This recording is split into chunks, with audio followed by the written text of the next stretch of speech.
Time to finish this. Chapter 103. The Redemption of Joe. Michael, is that what's bothering you so much? How you choke me like that? Please don't do that to yourself. I forgive you. You don't have to keep... Nikki then saw Michael stretch his hand over his face as he seemed like he was going to have another anxiety attack.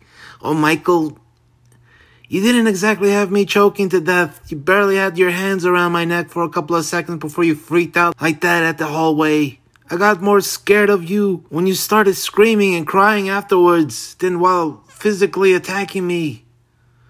But to Michael, that had been enough. More than he was willing to allow himself to do, and Nikki then faintly had a small chuckle out of disarray as she then felt the pain of seeing him like this set in. What scared Nikki the most wasn't the thought that he might ever do it again, but the thought he might try to kill himself in fear that he would. Michael, please don't let a fear like this eat you up inside and out. You're better than this. Nikki felt like her mind forked in multiple directions, trying to figure out the right thing to say now to get him out of this state. And the harder she thought, the more she felt lost in coming up with the right words.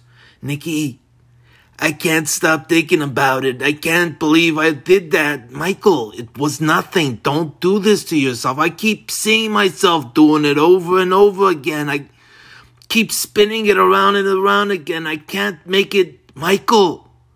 And then Nikki started seeing Michael do something she'd never seen him do before. Michael, stop doing that. Why is your mouth jittering open and shut like that?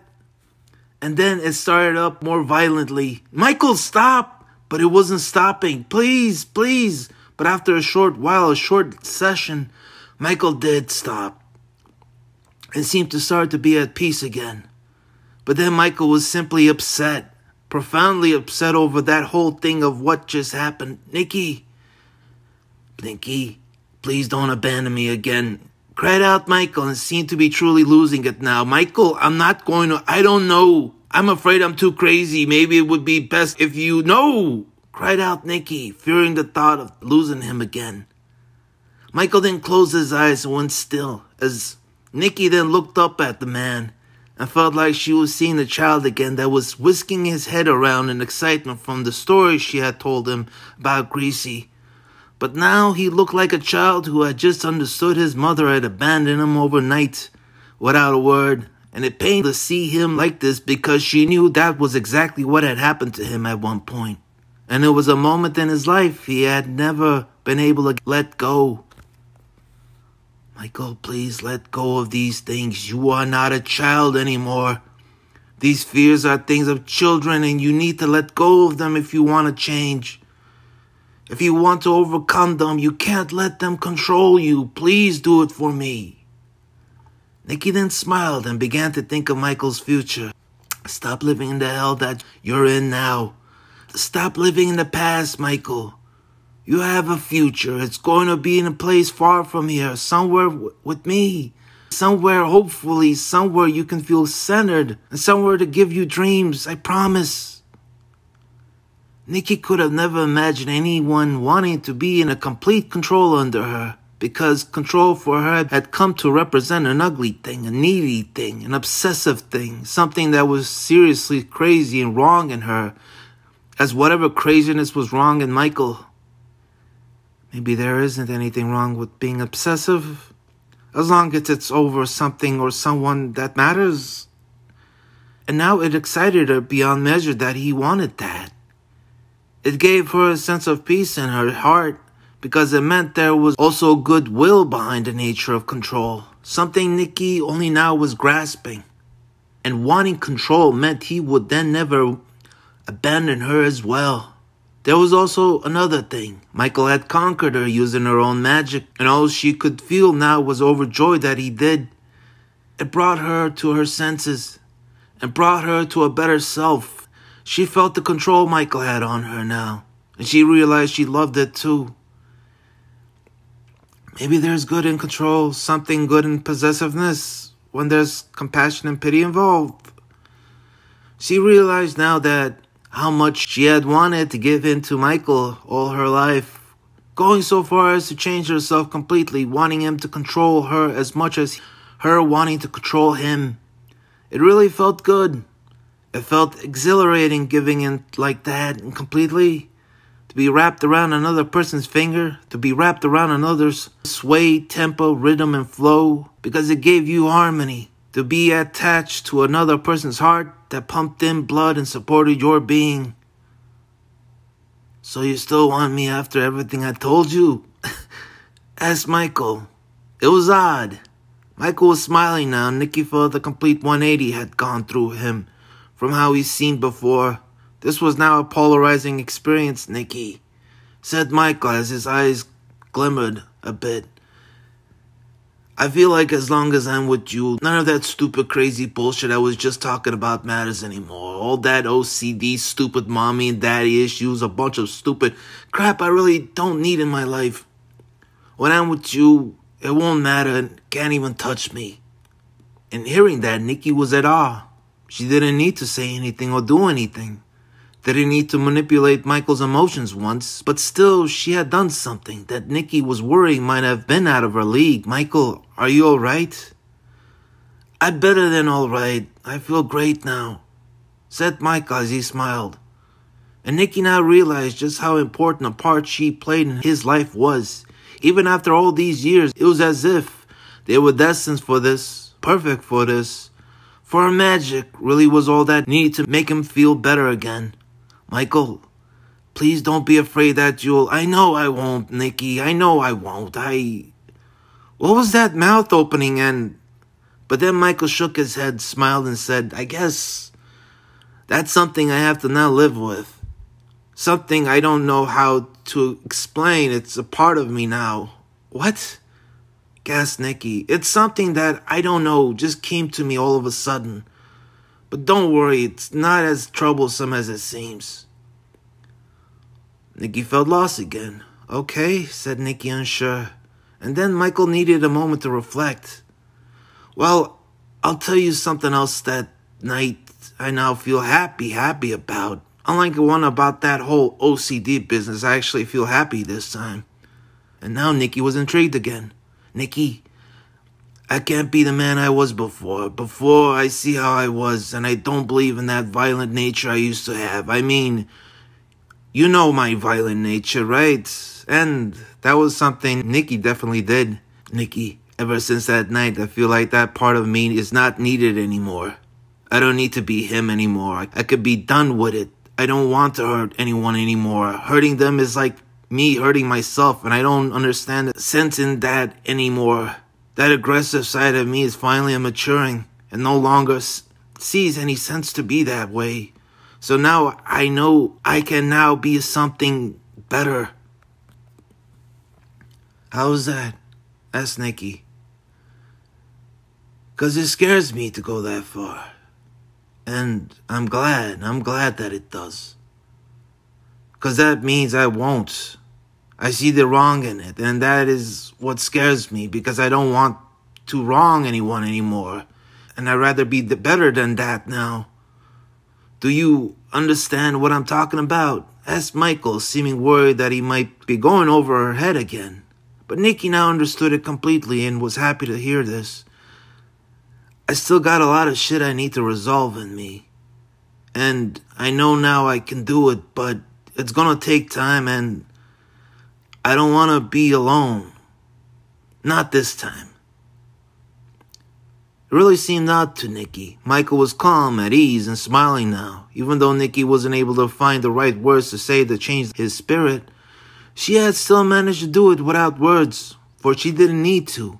It was her signature that had done it. He sees it. He's always seen it, something I thought no one else would. Even without words, she had still been broadcasting away everything she felt for him.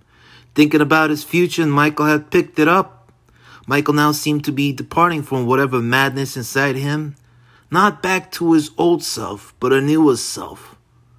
So, as Michael, having gone 180, and now blazing forward as a vibrant stallion, now charging in again in full force. Nikki smiled and said, "Shut up, Michael. I do.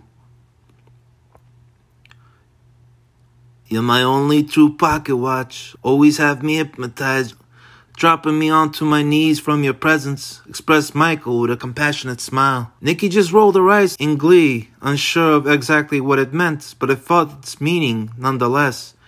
Michael now had a teasing look on his face and looked ready to ask some final questions to seal the deal. "Does our cheating past matter to you anymore?" asked Michael. "No, it doesn't." "Do you forgive me?" "Yes." "Then I forgive you too over Roxy." "What about everything I've done as a lady?" asked Nikki, worried that Michael might hold something over that.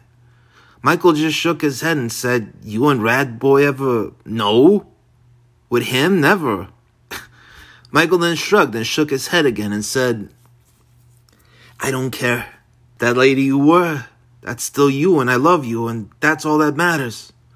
"What about Mary?" gasped Nikki. This time Michael blew up into full laughter as he heard her mention Mary's name. Michael was starting to get a little tongue-in-cheek, considering how overly concerned with everything Nikki was, with her and her guilt-riddled ways. "Oh, please, Nikki. Mary? Fuck her.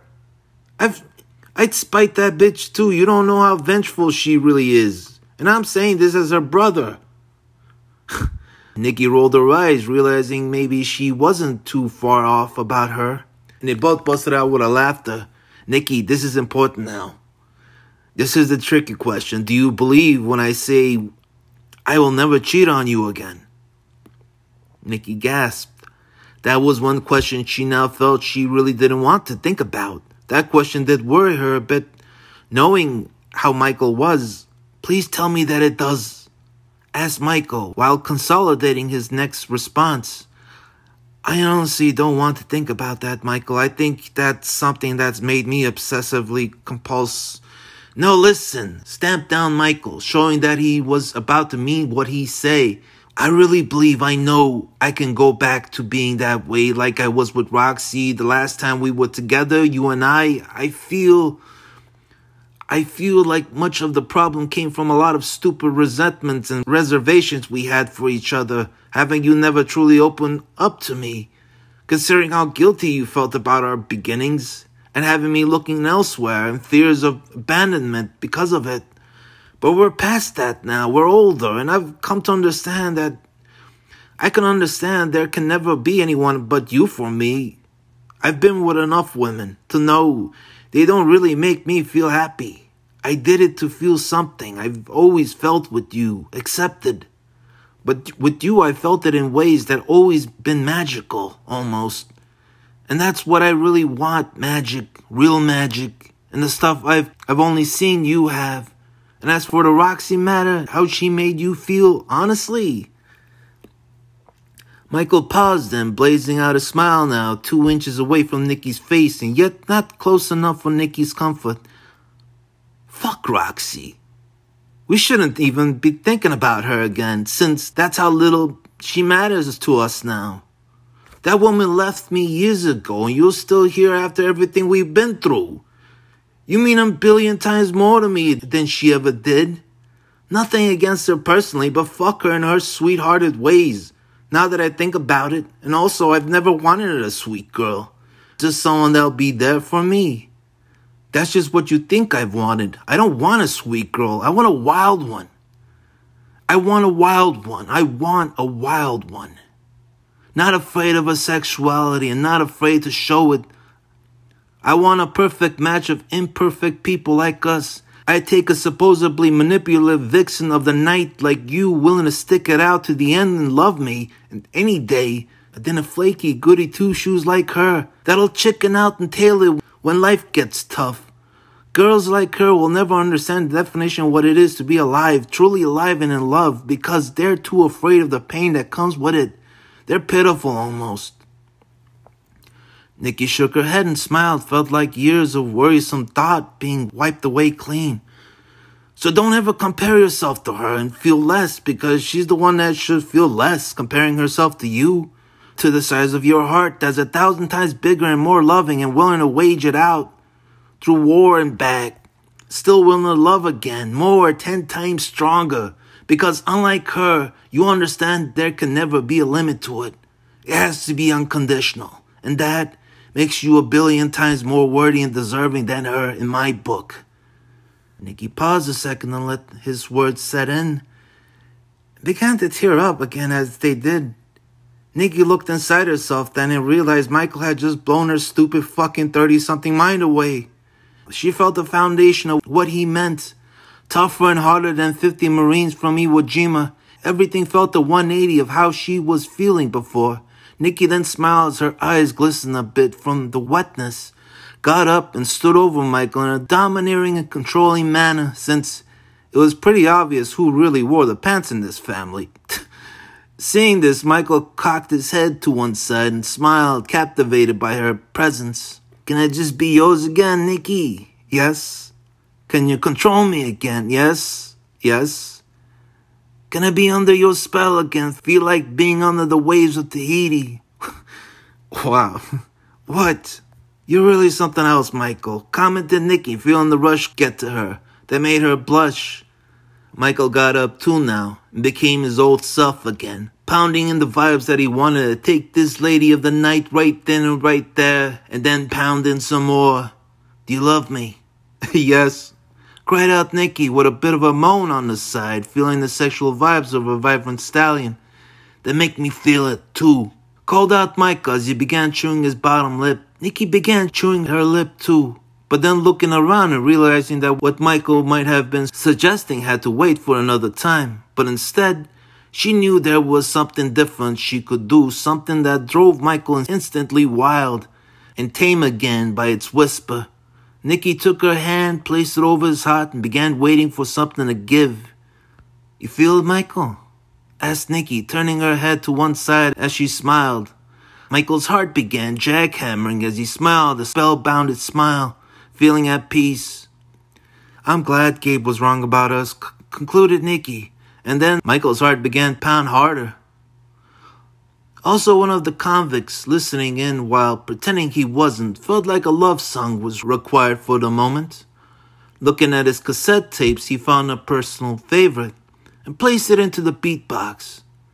Then hit play.